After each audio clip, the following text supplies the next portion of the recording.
All right, let's get started. I'm told that there are some questions about what may or may not be fair game for the scavenger hunt.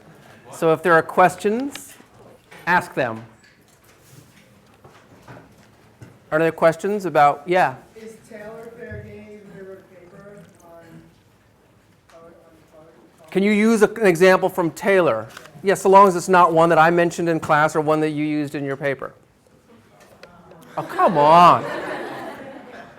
Look, the course is designed to, many of the assignments in the course and the finals in the course, all that stuff is designed for you to have the opportunity to demonstrate the breadth of your reading and thinking.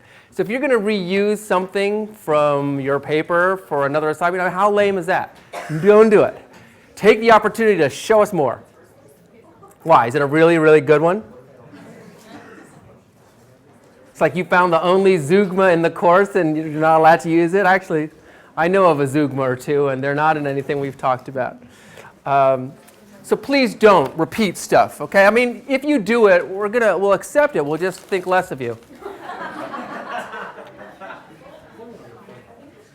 And that often has actual letter-related consequences. All right, let's talk a little bit more about Edward Huntley. We have a lot to get through today.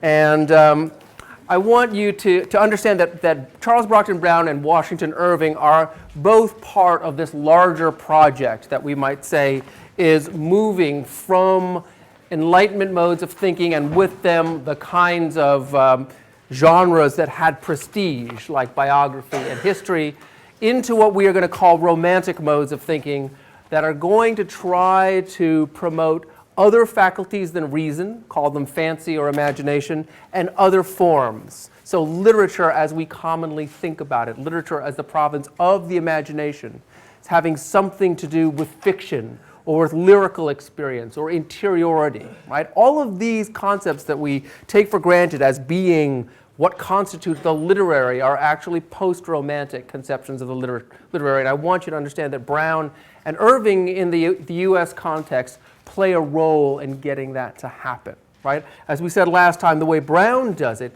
in part, is to take this genre that has been denigrated, right? The novel, associated with certain other kinds of low forms and certain kinds of readership. He tries to make it appropriate for pedagogy and for thinking about questions of morality and virtue. So you might say he tries to rehabilitate the novel and by extension the province of the imagination by making a link back to things that we accept as necessary and authoritative, right? So history is important because it teaches us something. Philosophy is important because it teaches us something. The novel can teach us something. And I think the argument would go with Brown, the novel can in fact teach it to us in a more compelling way than these other forms can. So what we're seeing at work in Edgar Huntley is a kind of critique of Enlightenment thinking from a variety of points of view. Brendan, can you get the door? Thanks. And I wanted to step back and take a look at page 92, which I think I mentioned, but we might as well look at it again. Remember that Edgar thinks of himself as a scholar and a student and a hiker as well. So he says at the bottom of 92, when Sarsfield came among us, I became his favorite scholar and the companion of all his pedestrian excursions. He was fond of penetrating into these recesses, partly from the love of picturesque scenes, partly to investigate its botanical and mineral productions, and partly to carry on more effectually that species of instructions which he had adopted with regard to me, and which chiefly consisted in moralizing narratives or synthetical reasonings, right? So you can see it all kind of laid out for you there. And even the language of that is the language of philosophy and the language of enlightenment. These excursions had familiarized me with its outlines and most accessible parts, but there was much which, perhaps, could never be reached without wings, and much the only path to which I might forever overlook. And that's important. He's seen a part of the woods. He perhaps is a little overconfident about how much of the woods he's seen. What happens when he starts pursuing Clitheroe and when he sleepwalks is that he goes to portions of the woods that he hasn't mapped before. And in this sense, you might say, Brown draws on the typical motifs of the Gothic in creating a landscape that is in fact a psychologized landscape. in which features of that landscape are actually ways of thinking about features of Edgar's mind. You might say that in typical Gothic fictions or in revenge tragedies like Macbeth or other things, part of what happens is that there is some kind of major upset at work. Something is wrong, Shakespeare says, in the state of Denmark. Or as Marcello puts it, something is rotten in the state of Denmark. And because of that, ghosts are walking around. There's a problem with succession, right? You can see this as a trope that carries over into Gothic fiction. There was a problem of succession in Walpole's Castle of Otranto. And things only return to some kind of peacefulness and normalness once that problem of succession is worked out. So things that are wrong in the social world manifest themselves through the ghostly, through an upset in the natural world. Likewise, things that are wrong internally in certain Gothic fictions also manifest themselves in the natural world. Both of these kinds of wrong or upset or disorder are present in Edgar Huntley, although it's the second kind. The problem is with Edgar's own thinking that seems more obvious at first, and we have to do a little work to recover that other kind, that problem, you might say, that has to do with inheritance, a succession, or something like that. Okay, so what happens to him in the woods? Let's take a look at the panther scene. This is the bottom of page 158. It places Edgar right on the edge of the pit.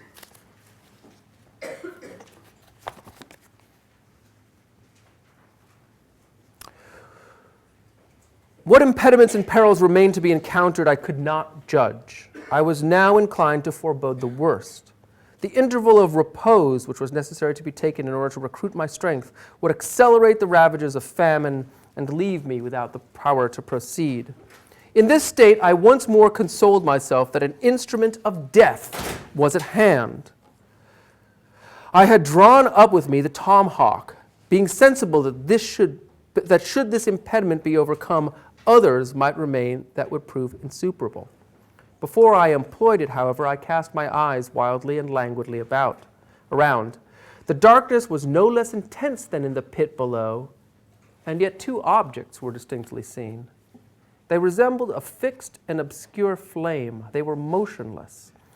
Though lustrous themselves, they created no illumination around them. And again, whenever you're seeing the language of light now in this book, you know, think about the ways in which the light is being described as a kind of commentary on the project of enlightenment or lack of enlightenment. This circumstance added to others, which reminded me of similar objects noted on former occasions, immediately explained the nature of what I beheld. These were the eyes of a panther. Okay, so he struggled around, he's been in the dark. He's woken up in the dark, he's starving. He's gotten himself into a place where he thought things might be getting better, he might be a little bit more safe. He's got a weapon, a tomahawk, and all of a sudden, a panther. Thus had I struggled to obtain a post where a savage was lurking, and waited only till my efforts should place me within reach of his fangs. The first impulse was to arm myself against this enemy. The desperateness of my condition was for a moment forgotten. The weapon, which was so lately lifted against my own bosom, was now raised to defend my life against the assault of another. There was no time for deliberation and delay. In a moment he might spring from his station and tear me to pieces. My utmost speed might not enable me to reach him where he sat, but merely to encounter his assault. I did not reflect how far my strength was adequate to save me. All the force that remained was mustered up and exerted in a throw. No one knows what powers are latent in his constitution. Called forth by imminent dangers, our efforts frequently exceed our most sanguine belief.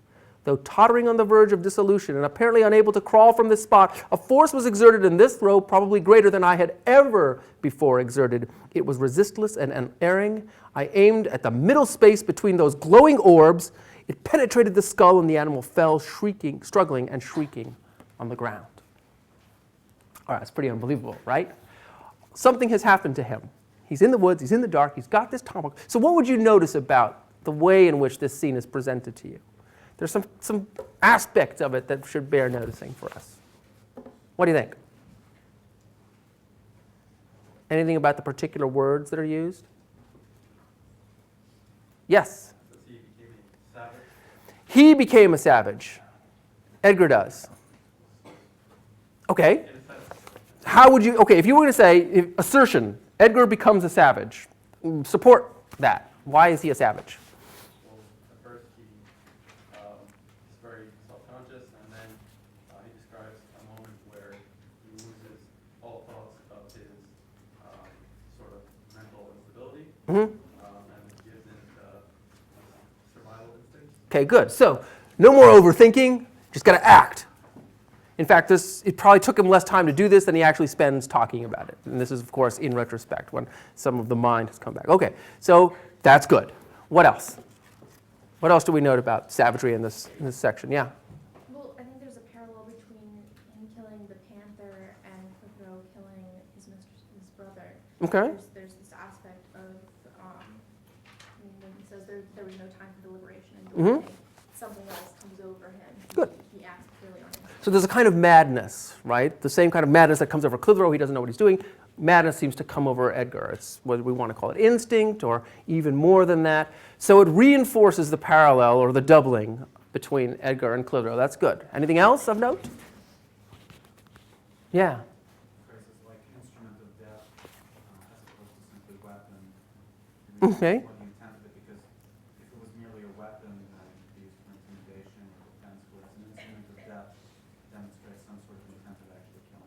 Okay, yeah, I would say that. That's right. I mean, you might look at the syntax and say, instrument of death does mean that he's really aware of what the potential is with what he does, and he has an intention behind that. You might also think of instrument as of death. There's a certain way in which there's almost a kind of rationalizing after the fact of what's going on. Remember, he's telling this to somebody who's unlikely to actually believe it in a certain way. I mean, oh, come on, you did what?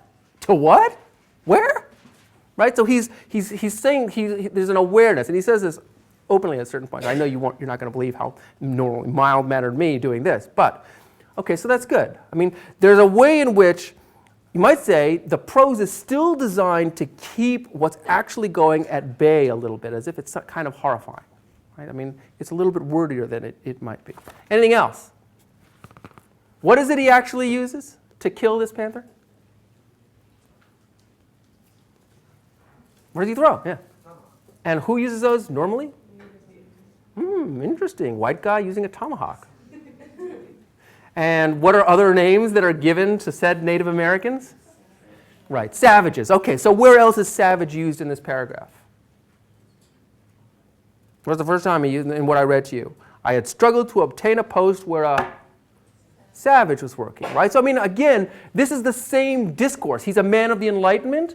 It's Bradford, right? There's no difference between the panther and the Indians. Both of them are savages. Both of them are enemies. It's almost like the panther is dignified by having human-like qualities. The Indian is denigrated by having panther-like qualities. And it gives, it makes us wonder a little bit about how far the Enlightenment has actually taken us from the kinds of thinking, people of the Enlightenment call them superstitious modes of thinking, that would be embodied in Calvinism. The wilderness still seems to be howling here.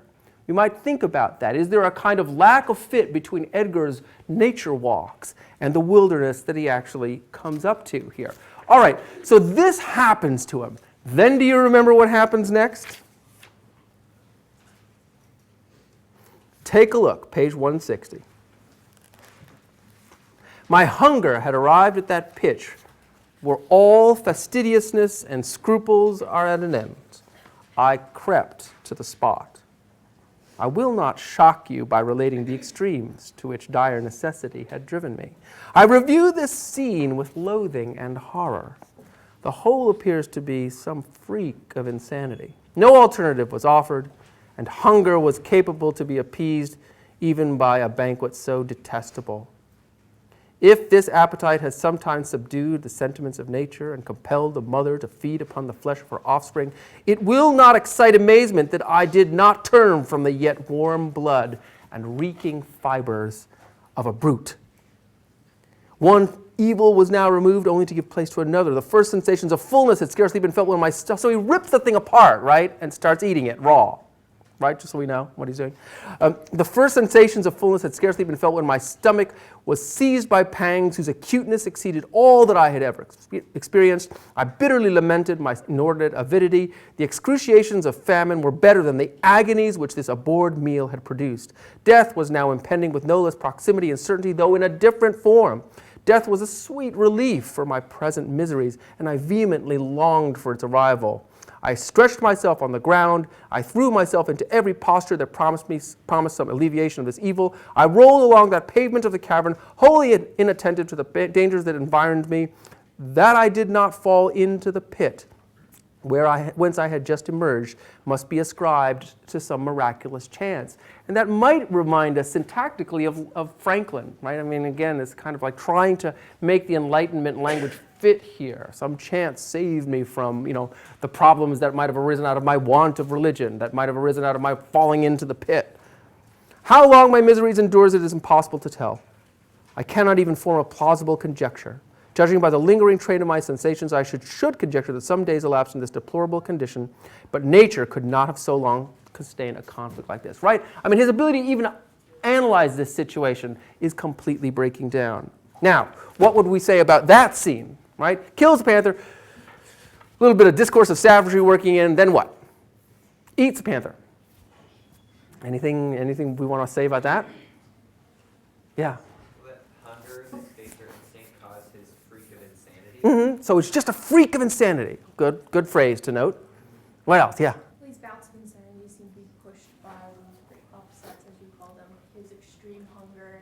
Before, in the beginning, when he's talking about needing to know who killed his friend, all these things push him towards. Okay, so he's filled. There's certain necessities, and once something is a necessity, you do what you got to do. It's true. Okay. Anything else? What kind of scene? Imagine this. He eats. All of a sudden, he's feeling sick, and terrible things are happening, and he's doing a Benicio del Toro interpersonation, and then he falls insensate. And when he gets up, it's like Superman, right? What has happened to him? What does he go on and do right after this? I mean, one of the things I want you to see is this is a kind of weird version of something like a kind of communion narrative or a ritual conversion, right? He goes, he adopts the weapons of the savage in nature. He eats the reeking fibers of the brute and consumes them. And as a result, he's kind of transformed. And you might say that the rest of Edgar Huntley really draws on one of the forms that we've already encountered, which is the captivity narrative. Remember, there's a backstory to Edgar. His parents have been killed in this Indian raid, and that's why his sister and he are living with his uncle. Take a look on page 166. And he's now talks about how he's gotten out of there. Middle of 166. He says this. Most men are haunted by some species of terror or antipathy, which they are, for the most part, able to trace to some incident which befell them in the early years, right? And that's the classic Gothic setting. I mean, what do you do to a Gothic protagonist? You take them and make their biggest fears come true. Okay, so that's part of what's happening here. He thinks, you will not be surprised that the fate of my parents and the sight of the body of one of this savage band, who in the pursuit that was made after them was overtaken and killed, should produce lasting and terrific images on my fancy. I never looked upon or called up the image of a savage without shuddering. Right? So he has a kind of template in place for behavior. He's programmed to act in a certain way. Now, normally mild-mannered Edgar, the child of the Enlightenment, is not going to be able to do too much. But this Edgar, sleepwalking Edgar, slightly insane Edgar, eaten of the reeking fibers of the brute Edward, he's been able to do a few other things. Let's skip ahead a little bit to page 193, and you will see this passage.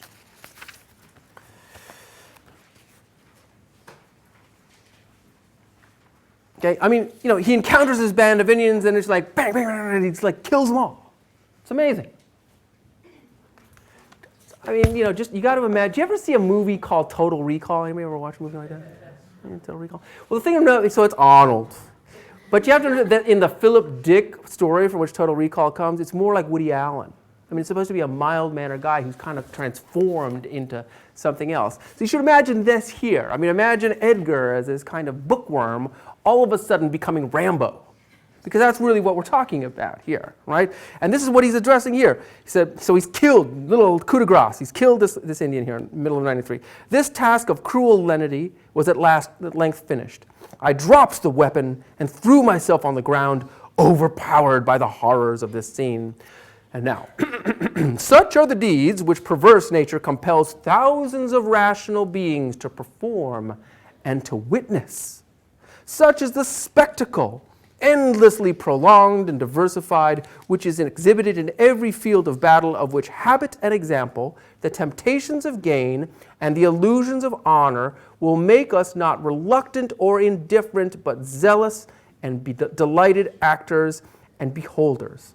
Thus, by a series of events impossible to be computed or foreseen, so they resist the rational examination that Enlightenment thinking would produce, was the destruction of a band, selected from their fellows for an arduous enterprise, distinguished by prowess and skill, and equally armed against surprise and force, completed by the hand of a boy, uninured to hostility, unprovided with arms, precipitate and timorous. I have noted men who seemed born for no end, but by their achievements to belie experience and baffle foresight and outstrip belief. Would to God that I had not deserved to be numbered among these. But what power was it that called me from the sleep of death just in time to escape the merciless knife of this enemy? Had my swoon continued till he had reached the spot, he would have effectuated my death by new wounds and torn away the skin from my brows. Such are the subtle threads on which hang the fate of man and of the universe. Right? It's a kind of unbelievable story. In fact, we could go back a few pages and take a look at the way in which he addresses Mary. He knows that it's going to be a little bit hard to believe. This is on the beginning of that chapter, chapter 19.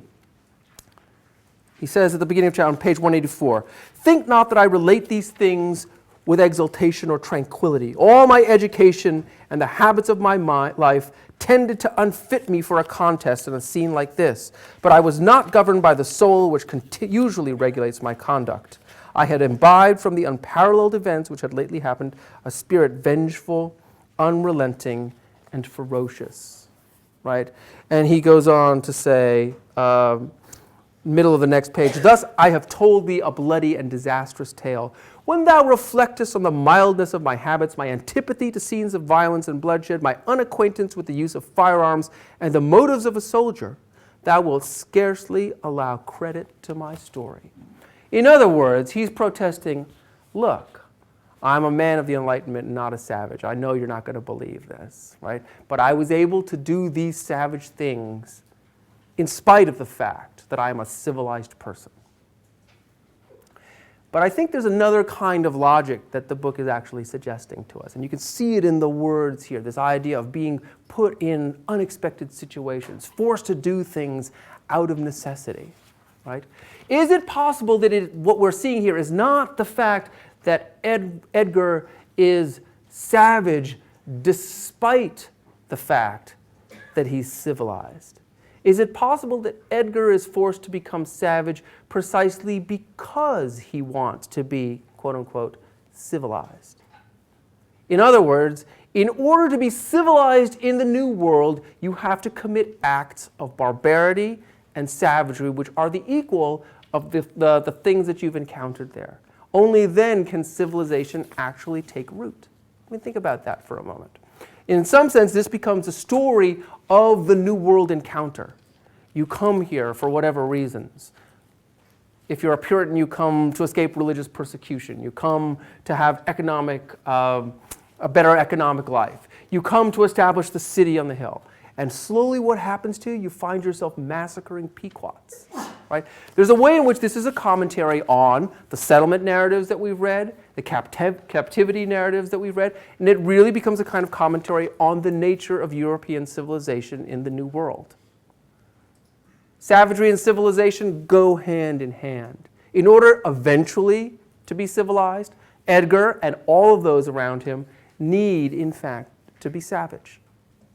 And I think that's part of what the novel is actually dramatizing for us, that line between the civilized and the savage is far too porous to stake everything on the primacy of reason, right? Reason is supposed to hold the line.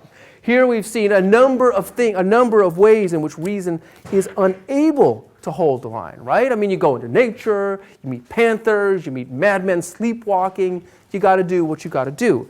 Except let's go back to the scene a little bit later on in the chapter that I started with before, on page 193, after he kills this Indian.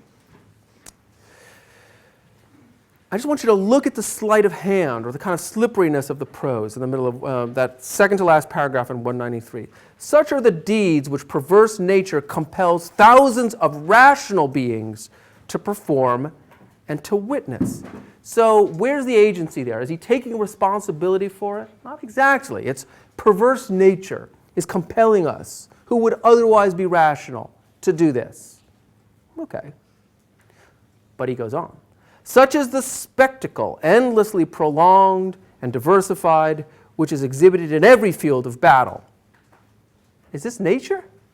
Of which habit and example, nature? The temptations of gain, nature? And the illusions of honor, maybe human nature, will make us not reluctant or indifferent, but zealous and delighted actors and beholders. Right? It's almost like, nature made me do it. Sorry, Mom. But in fact, it's culture made me do it. Civilization made me do it. And I think that's one of the things that Brown is dramatizing. That's one of the things that is the project of the American Gothic. The things that civilization is trying to keep a lid on, keep covered up, they come out in the American wilderness.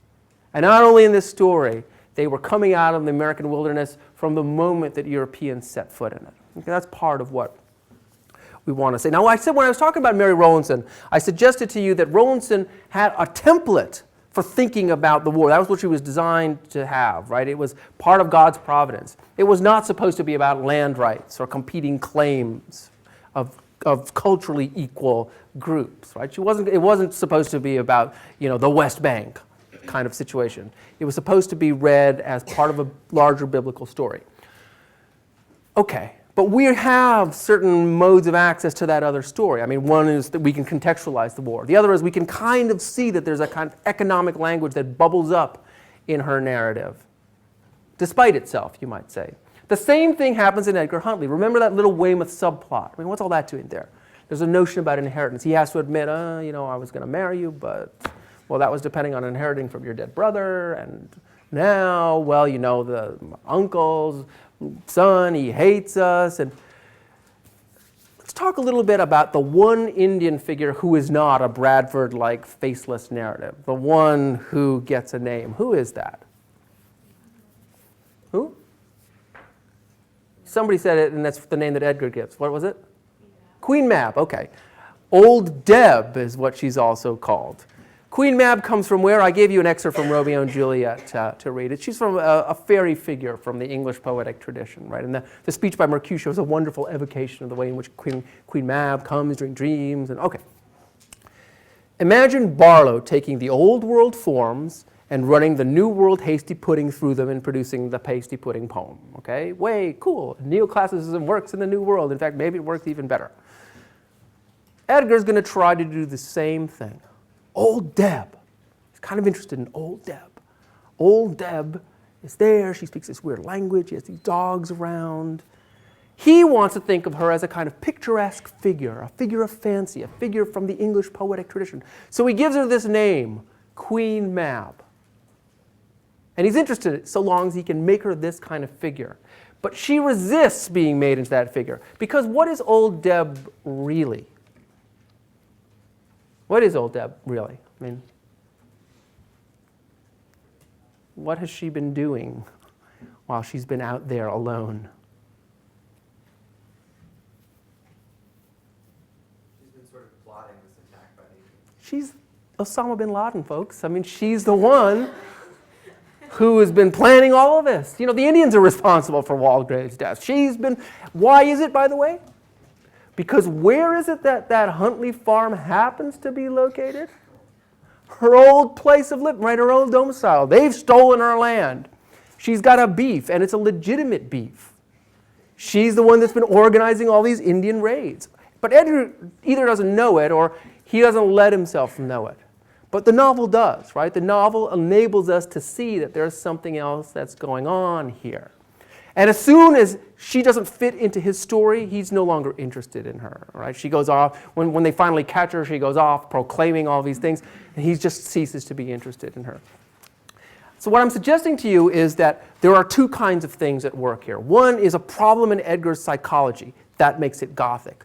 The other is more like something that goes on in a play by Shakespeare like Macbeth, or a Gothic fiction like The Castle of Otranto, in which we're talking is a problem with property. There's been a usurpation, and usurpation causes the Gothic situation. The usurpation that's taken place here is the Europeans taking the native lands. Edgar keeps all of that at bay. I want you to see that he is in fact the discourse about property and money and all that kind of stuff is kept at the margin so that you actually can overlook it if you're reading it quickly. But it's there. One of the things to say is the whole progression of what Edgar wants is not that different from what Clitheroe wants. Clitheroe wants kind of the upward mobility. Edgar wants that too. Think about when Edgar finally emerges from the woods. He goes through a succession of houses. There's Old Deb's rude hut. Then there's a kind of farmhouse, and finally he gets to a mansion. I mean, that's exactly the kind of procession into the world that he wants. And there, hoping to provide the kind of deus ex machina, is Sarsfield returned with, and the strands of the story come together. Mrs. Laura Bursley's. Great. Okay. So let's talk. Somebody mentioned the term Bildungsroman when we first started talking about this novel. And maybe it's time to ask about that. Is this a Bildungsroman? A Bildungsroman is a novel of development. You go from immaturity to enlightenment, perhaps. It's a novel of development. You learn, you grow. It's the novel of education. Does Edgar learn anything in the course of this narrative? He's writing it down, right? Franklin learned. Franklin identified errors. He corrected them in life and in his text. What about Edgar? Yeah.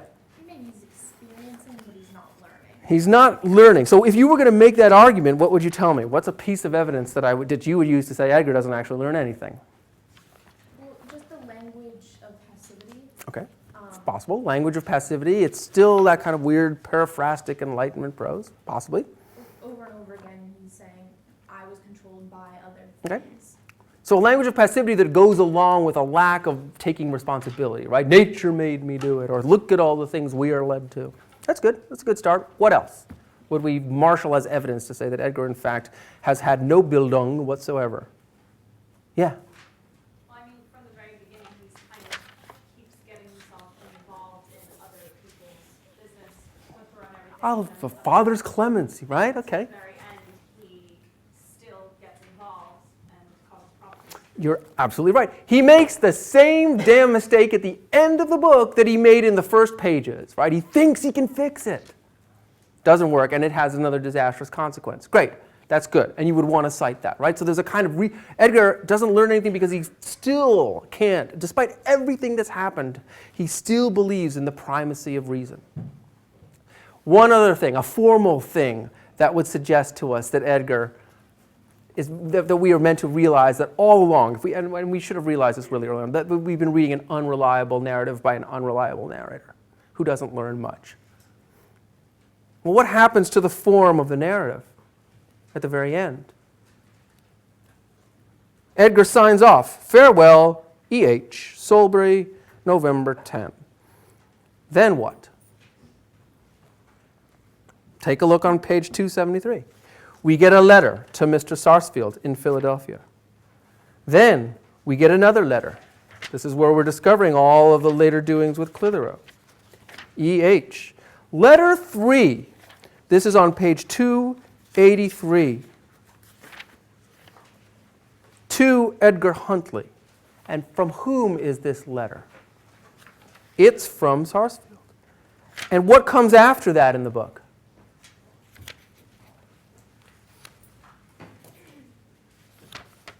Nothing. That's the end of the book. Who gets the last word? Who gets the last farewell? It's Edgar's book. He doesn't get the last word. That should tell you something, right? And you may well think of, if we're looking for a way of thinking about this, about this.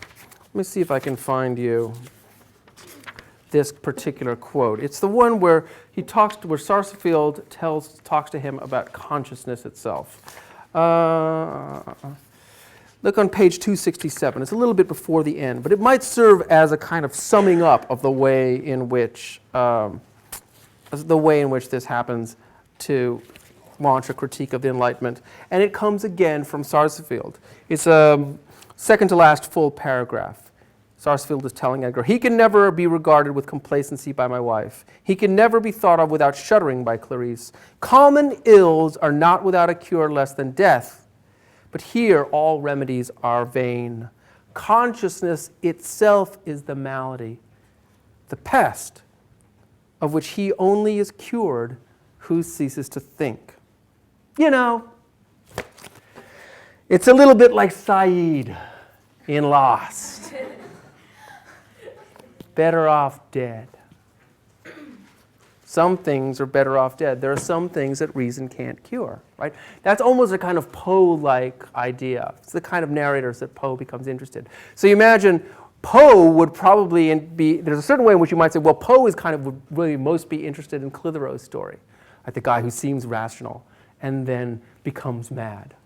And it's not clear quite when that happens. But you can see the same thing going on with Edgar. I mean, Edgar comes back from actual madness at the end to become a functioning human being, but he has participated in a lot of madness, and he has that same kind of slyness that some of Poe's narrators have, keeping certain salient details off to the sides. And if he doesn't finally succumb to the perverse in the way that Poe's narrator does in The Imp of the Perverse, nevertheless, he shows us what some of the problems with reason are. Right? So in the end, this becomes a story about the limitations of enlightenment. It becomes a story about the encounter of the Europeans and the New World. Gothic in America is pressing because it's an actual political situation.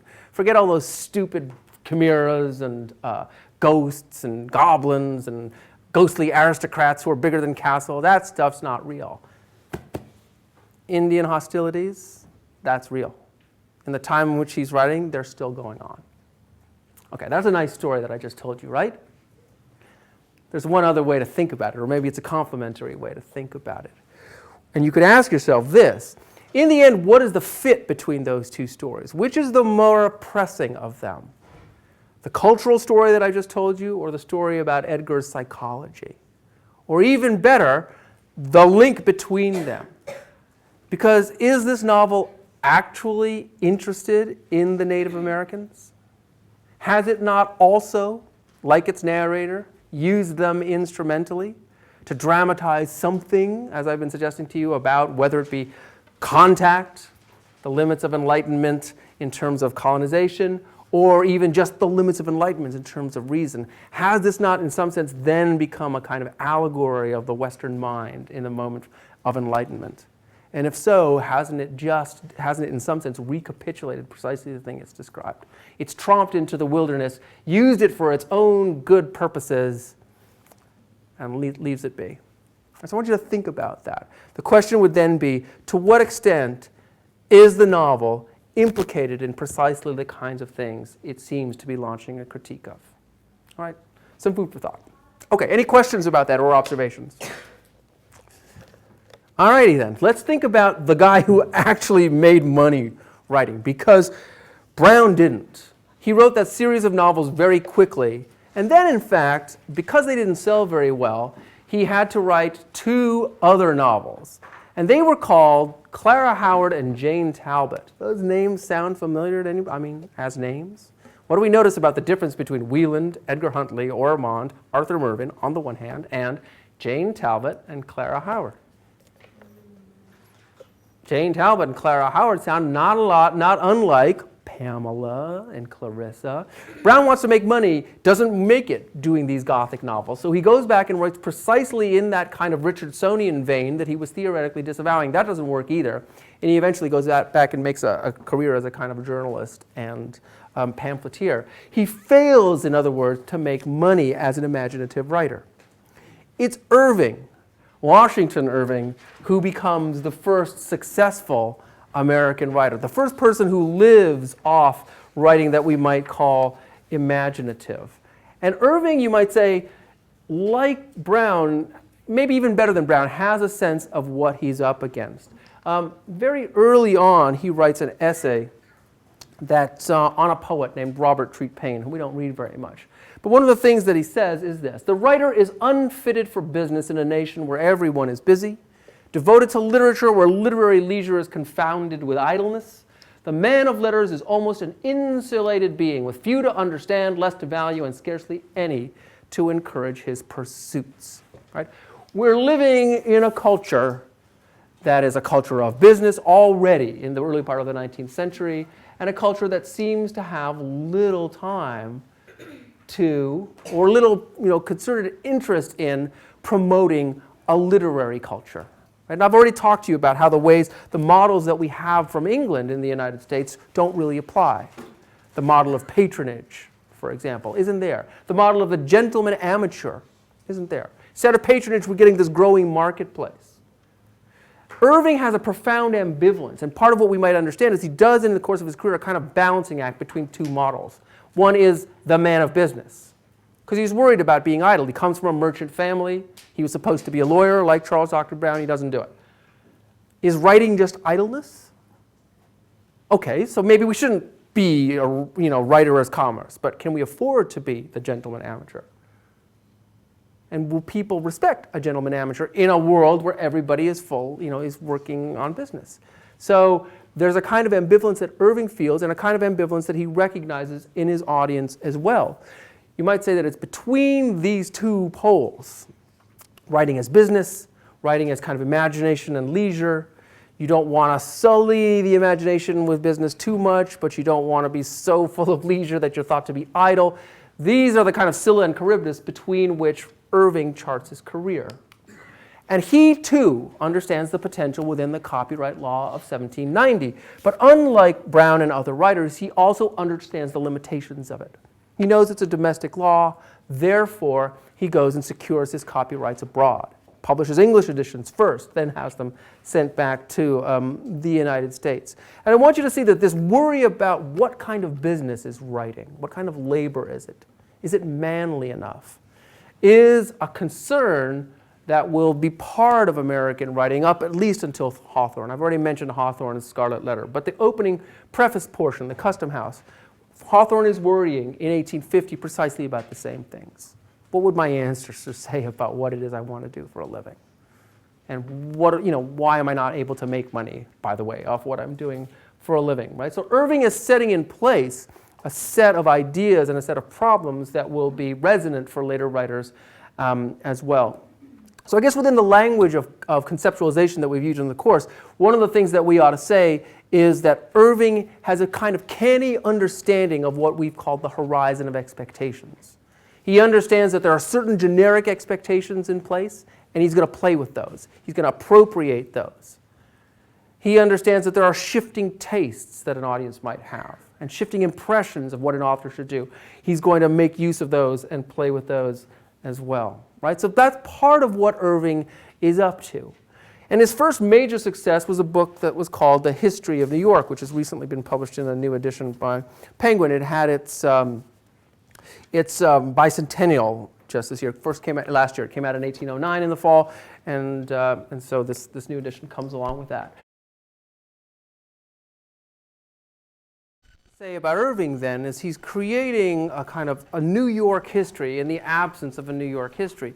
The thing that prompts him to write The History of New York is a call by the New York Historical Society, which was created just a few years earlier, for any materials related to Dutch New York. I mean, they were telling people, like, look in your attics, look in your basement, look in your trunks. We just don't have documents. A lot of it had been burned during the Revolutionary War. And they were interested in any material that was possible about the Dutch past. Just before Irving writes this, a polymathic kind of professor named Samuel Latham Mitchell, who's mentioned in the introduction here, had published a book called Picture of New York, which gave very, very short shrift to the Dutch portion of the city's history. And so Irving decides that here is an opportunity. And what I want you to see is that Irving is, in some sense, taking up the project of using a form, let's call it history, in the service of the creation of another form, let's call it literature. He tries, in other words, to adapt some of the prestige of the historian and transform it into the prestige of the literary person. And here's a perfect opportunity, because you have an opportunity to write history where a lot of the history has gone lost. There's not a lot of documents. What there could be is a lot of local knowledge, the kind of thing that in fact you would get through oral tales or stories that you would listen to, bits of local lore that even then would have been beneath the notice of most historians.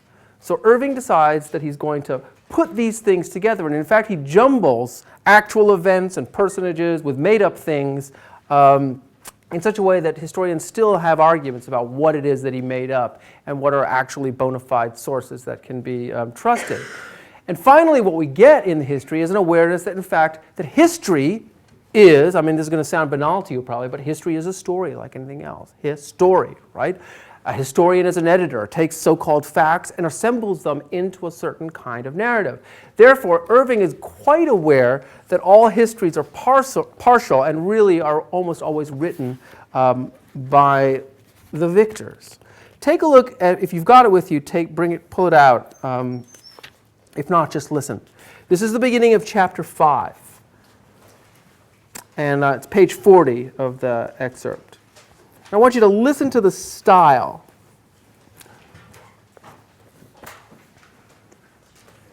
Chapter 5, in which the author puts a mighty question to the rout by the assistance of the man in the moon, which not only delivers thousands of people from great embarrassment, but likewise concludes this introductory book, right? I mean, that's grandiloquent. It's also poking fun at exactly the kinds of headnotes that you would find in histories or works of biography. But now look what he does at the very beginning. Listen to the style, it's grandiloquent. But look at the metaphor that he's adopting. The writer of a history may, in some respects, be likened unto an adventurous knight, who, having undertaken a perilous enterprise by way of establishing his fame, feels bound in honor and chivalry to turn back for no difficulty nor hardship, and never to shrink or quail whatever enemy he may encounter. Under this impression, I resolutely draw my pen and fall to with might and main at those doughty questions and subtle paradoxes which, like fiery dragons and bloody giants, beset the entrance to my history and would fain repulse me from the very threshold. And at this moment a gigantic question has started up which I must take by the beard and utterly subdue before I can advance another step in my historic undertaking. But I trust this will be the last adversary I shall have to contend with, and that in the next book I shall be enabled to conduct my readers in triumph into the body of my work. The question which has thus suddenly arisen is, what right had the first discoverers of America to land and take possession of a country without asking the consent of its inhabitants or yielding them an adequate compensation for their territory? The same question I've just suggested to you that lies at the heart of Edgar Huntley. All right, what do you notice about that? If you are thinking about standard history writing, does this look like standard history writing? I mean, what rhetorically, what is he doing? Yeah. He's mocking the exact thing he's supposed to be doing. How is that? How is he mocking the thing that he's supposed to be doing? He's supposed to be creating this sort of canon of literature about this city that everyone's from, Mm-hmm. to create a sort of myth about it. The very first thing he says is, what right do we have to be? So it sort of overturns the expectations. Okay, so he's dealing head-on with this question that maybe historians have either, you might say, have either ignored, or you might say philosophers have found various justifications for. So I think that's right.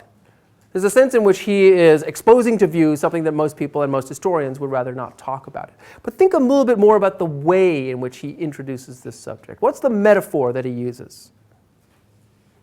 Well, I suppose we should really say it's a simile, because it's something that is likened to something else. What is it? Writer of a history may be likened unto a adventurous knight. What genre do adventurous knights come from? What? Fairy tales, whatever, other things. Chivalric romance, perhaps? What's at stake in saying, if you're a writer of a history, that you are like an adventurous knight? Yeah. Medieval. It's medieval. So that would go against the sense of maybe being the very model of a modern major historian. What else? It's supposed to be brave and noble. Okay, so do we expect our historians to be brave, noble, and chivalrous? Do we expect them to be conquering stuff? Do we expect them to be marching in triumph through stuff, our historians? And there's a kind of weird, again, it's another one of these things. Irving here would seem to be, as a historian, complicit in precisely the kinds of things that he shouldn't be complicit in, right? I mean, you shouldn't be having a triumphalist story. But in pointing this out, you might say he is poking holes at what the standard operating practice for historians usually is.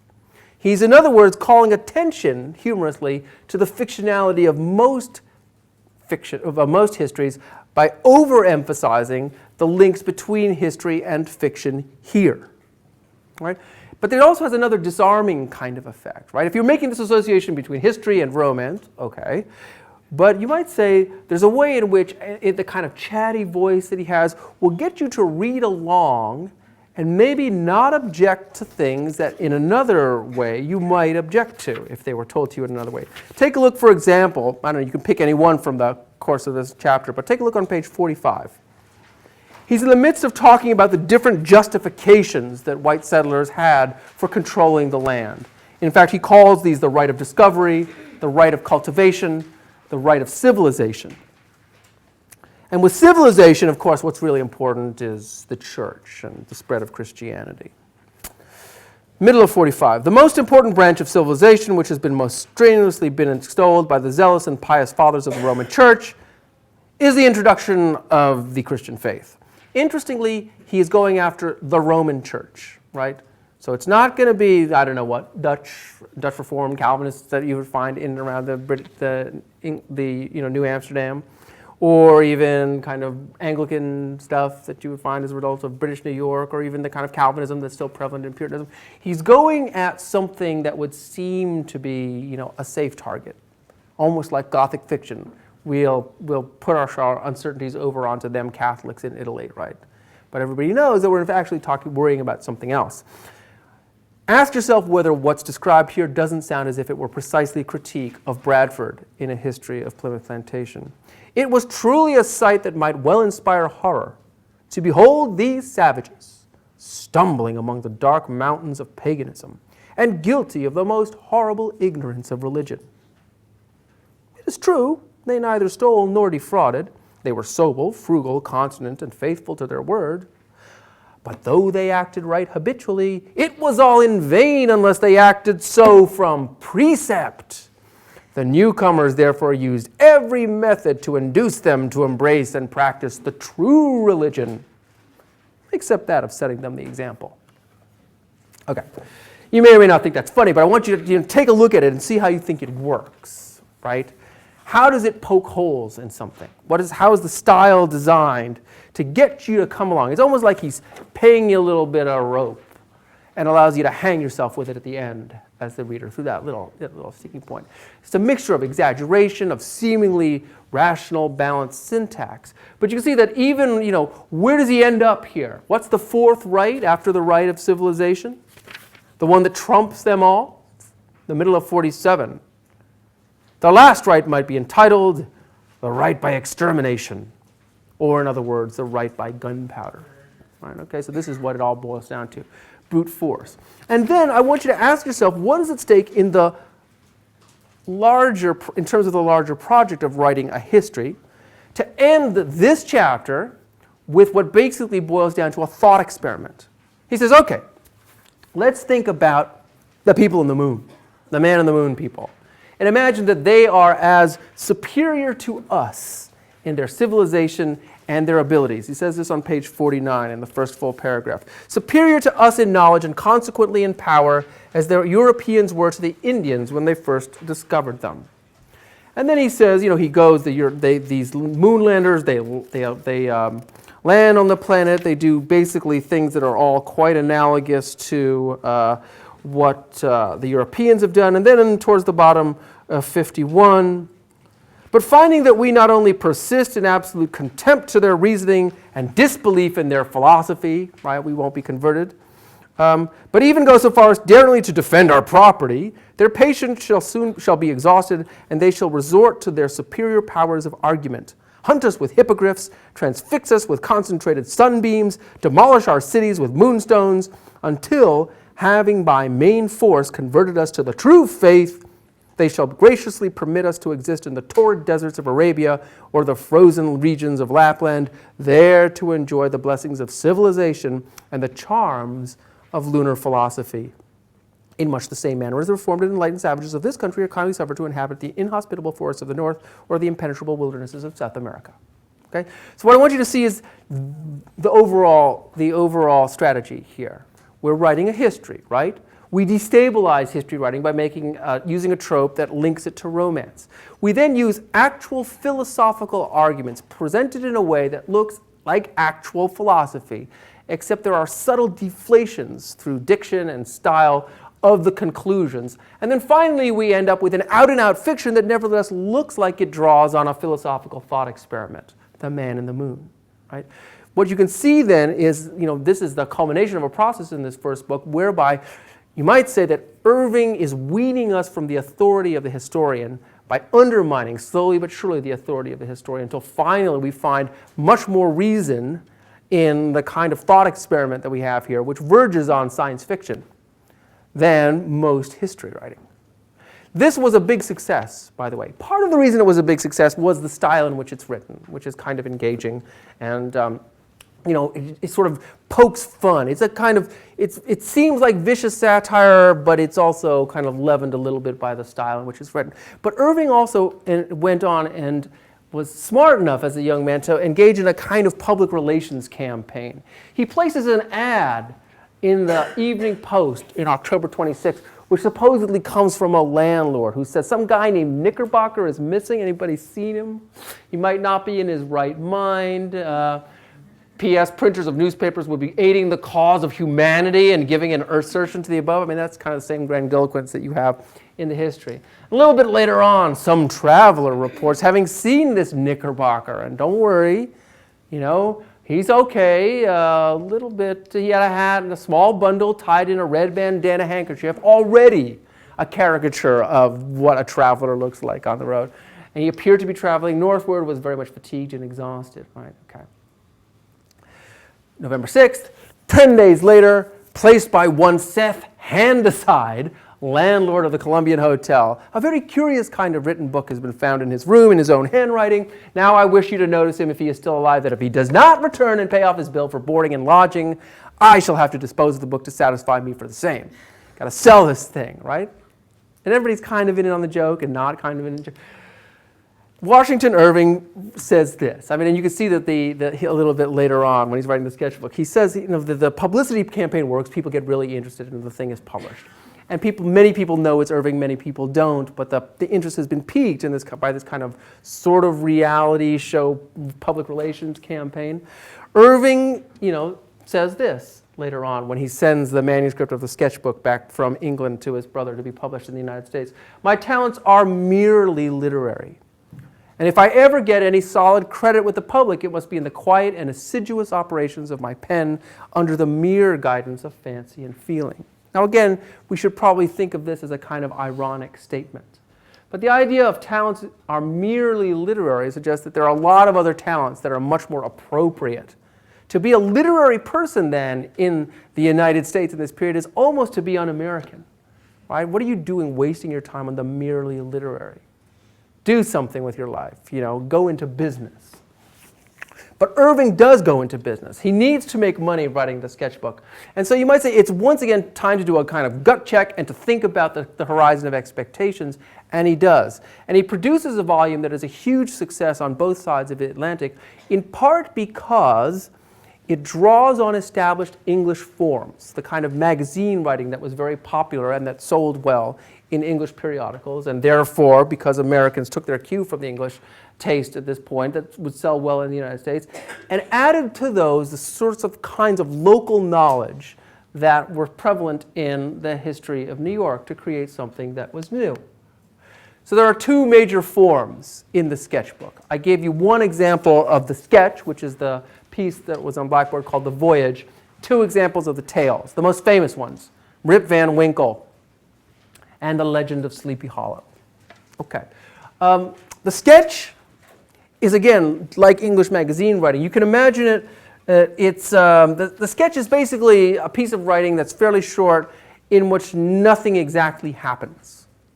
Right? You might imagine it as a kind of piece of description that seems taken out of some longer tale.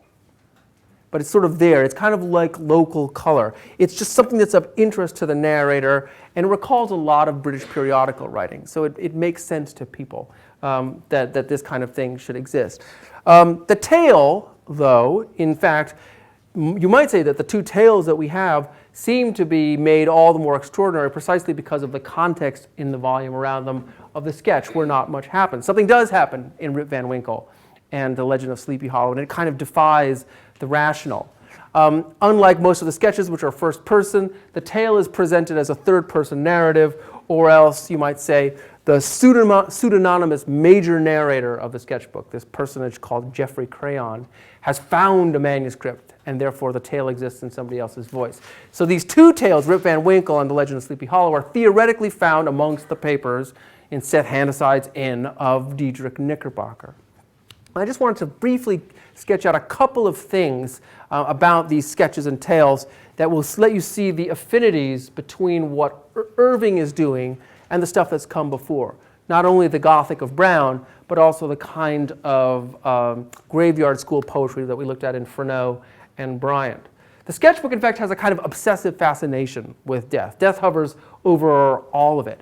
But it almost becomes a kind of metaphor for a more generalized sort of alienation, right? An alienation with the modern world. Death becomes a way of thinking about what's wrong with the modern world in the way that it prompts the occasion for the imagination to come forth, right? You remember that,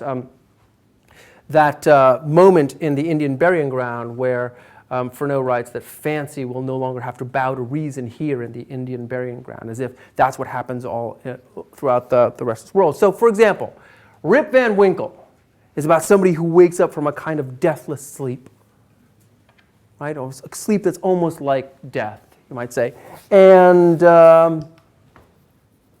well, I mean, this pun is intended, most likely. Right? So, and it's presented among these kind of posthumous things. Likewise, the story of The Legend of Sleepy Hollow is presented to us as a story about a dead Hessian coming to life. Right? So death hovers over all of these tales, especially, and you can see it in the Voyage too, in that sketch, The Voyage. Right? I mean, the thing that happens inside The Voyage is that the narrator sees a wreck. And when he sees a wreck, he all of a sudden starts expostulating. This is on page 748 of The Voyage. "Where, thought I, is the crew?" Exclamation point. "Their struggle has long been over, dash. They have gone down amidst the roar of the tempest, dash. Their bones lie whitening among the caverns of the deep. Silence, oblivion like the waves, have closed over them, and no one can tell the story of their end." It's overblown again, right? And you find out later on that the sight of the wreck, he says, gave rise to many dismal anecdotes. This was particularly the case in the evening when the weather, which had began fair, looked wild and threatening. Right? So he gets a lot of stories, and he tells one of them. So what you realize is that the wreck becomes the prompting for storytelling. And that finally, once he's safely able to recollect this in tranquility, he says in the middle of 750, "I might fill a volume with the reveries of a sea voyage, for with me it is almost a continual reverie." And we realize that in some sense that would mean that even that episode with the wreck is part of this larger reverie. He's able to domesticate it. He's able to make it literary. And so death becomes a way of making these sketches link up with this tradition of the graveyard school of poetry and this idea that the romantic poet, the romantic writer, is going to find in death a time to have a kind of meditation about the imagination. Reason, regime, you might say, is weakened under the thrall of death. So that's one of the things that hovers over, I think, all of these three pieces.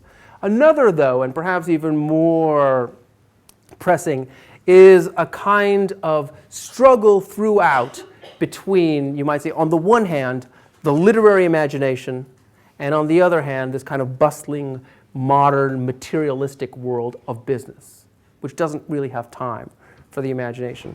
And frequently in these stories, right, it's given to us as if it's a kind of contest between the old Dutch past, which should be hospitable to storytelling, and the new modern present. Now, if I were going to ask you, in the story of Rip Van Winkle, which of those two things is it that the story prefers? What would you say? Does the story prefer the old Dutch past, or does it prefer the modern Yankee present? What do you think?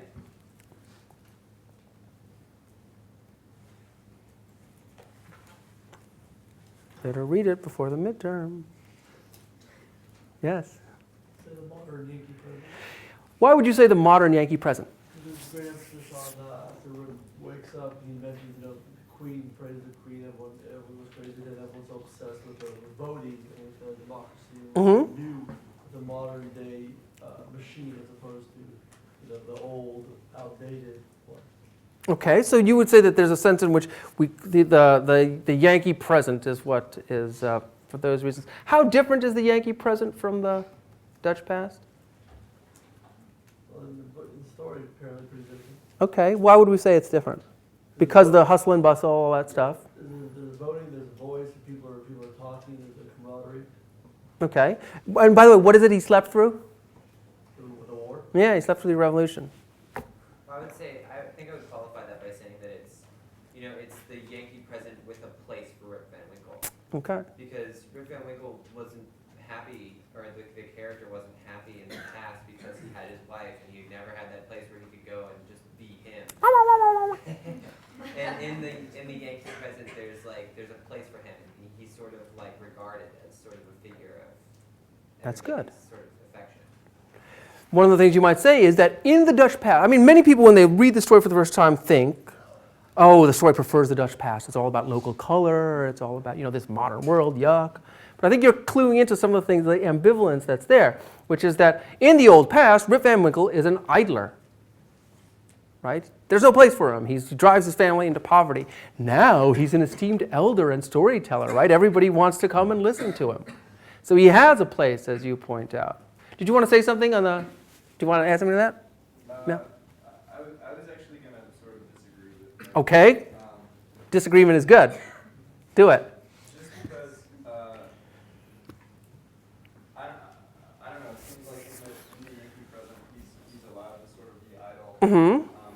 And because, like, for example, a lot of the things that seem problematic about the pre-Yankee era seem to be allowed disturbingly into the Yankee era, like the schoolmaster who is kind of pedantic and In the Legend of Sleepy Hollow. no, in like one of Rick Van Winkle's friends is a teacher. Oh, okay. or something like that, and now he's a member of Congress. Mhm. Before he just sat lazily around talking about stuff. You don't want teachers in Congress. Yeah, well, I don't know. That's not what I was trying to say. No, I know. I'm just making an aside. All right, let me ask you one other thing. When Rip goes, he goes and he sees his son. And it's like, wow. I mean, his son is called the very ditto of himself. He's exactly the same as Rip used to be. They're doubled. But better than that, here's my favorite emblem about the difference between the Dutch past and the Yankee present. Do you remember the inn? The Union Inn now it's called, I think. The sign. What's on the sign of the inn? What was on the sign of the inn before? Yeah. It used to be King George, and then they just repainted it George Washington. One George, another George. Plus ça change, right? There's a certain suggestion in which these two, there may not be quite as much change as we think, or that the change might in some certain ways be superficial.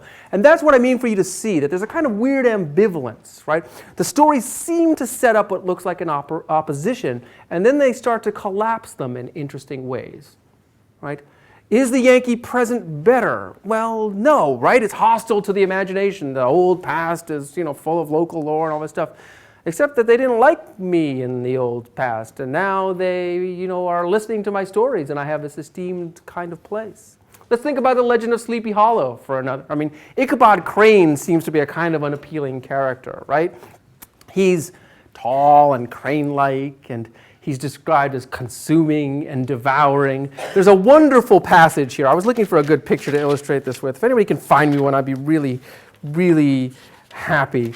But in the middle of, when he goes and he imagines the Van Tassel farm. This is on page 971 if you have the anthology. Rip, so he's a kind of voracious person. He comes from Connecticut, so he's a real Yankee, as opposed to Brom Bones, who's kind of like the burly Dutchman. Okay, the pedagogue's mouth watered as he looked upon this sumptuous promise of luxurious winter fare. He's one of these skinny guys who has like an endless appetite. In his devouring mind's eye, he pictured to himself every roasting pig running around with a pudding in its belly and an apple in its mouth. The pigeons were snugly put to bed in a comfortable pie and tucked in with a coverlet of crust. The geese were swimming in their own gravy, and the ducks pairing cozily in dishes like snug married couples with a decent competency of onion sauce. In the porkers, he saw carved out the future sleek side of bacon and juicy relishing ham. Not a turkey, but he beheld daintily trussed up with his gizzard under its wing and peradventure a necklace of savory sausages. And even bright Chanticleer himself lay sprawling on his back with a side dish with uplifted claws as if craving that quarter which his chivalrous spirit designed to ask while living. You ever watch Looney Tunes or things like that? You imagine? I couldn't find a picture. I'm going to find it next time.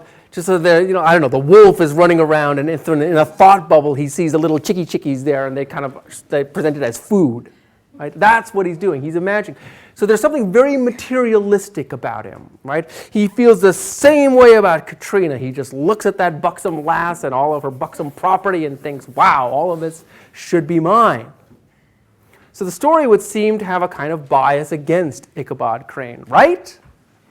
Except think about this. Brom Bones, who always struck me as kind of like a fraternity type. Sorry to any fraternity types who might be in here. He's pretending to be what? What is he? What's the figure who rides the knight? A Hessian, who's also known as, more famously, the Headless Horseman. Okay, what does it mean if you have no head? You're like most Americans. All right, there's a kind of mindlessness about the Dutch, right? And look at Ichabod. Ichabod is a consumer of stories. So who's the writer figure in this story? Is it Brom Bones, dramatizing this little spectacle for us? Or is it Ichabod who consumes these tales and teaches and kind of involved in literary culture? Is it a good thing or a bad thing to be devouring? I mean, Ichabod actually ends up all right. I think he becomes a judge, right, at the end. It's probably a better place for teachers, maybe. So I want you to see, again, that this is marked by a certain kind of ambivalence. Irving appears to set up a binary between the Dutch past and the Yankee present, appears to mark the Dutch past is associated with the marvelous and the literary, and Ichabod is associated with something else, and then he makes them complicated in interesting ways. And I think that's part of what we would say is one of the hallmarks of Romantic writing. Romantic writing, as we will see, especially with Melville and Hawthorne, is able to think about contraries and think about combining them in integrated ways. Romantic writing is therefore a kind of integrative mode, as opposed to something like allegory, which tends to have a logic of either or. So we'll say more about that as it progresses. One last thing. I sent you this poem, To a New England Poet. That's, of course, because it is of this line here, right? Furneaux is kind of bitter about the low state of literary culture. Why stay in such a tasteless land? We're almost on a level stand, accepting people at their ease who choose the level where they please, right? Contra that Jefferson quote I've been talking about the last few days. See Irving gone to British court, to people of another sort. He will return with wealth and fame, while Yankees hardly know your name, young poet. Lo, he has kissed a monarch's... Yes, that's the joke. I think he's a little bit hard on Irving, because Irving manages to appropriate British forms, but he does go down in literary history as not only the first writer to make money from writing, but also the father of regionalist writing and the short story. There's a certain way in which people like Faulkner and Flannery O'Connor and even Toni Morrison are not quite imaginable without Irving in place in literary history. All right, we'll leave it there. Thanks a lot.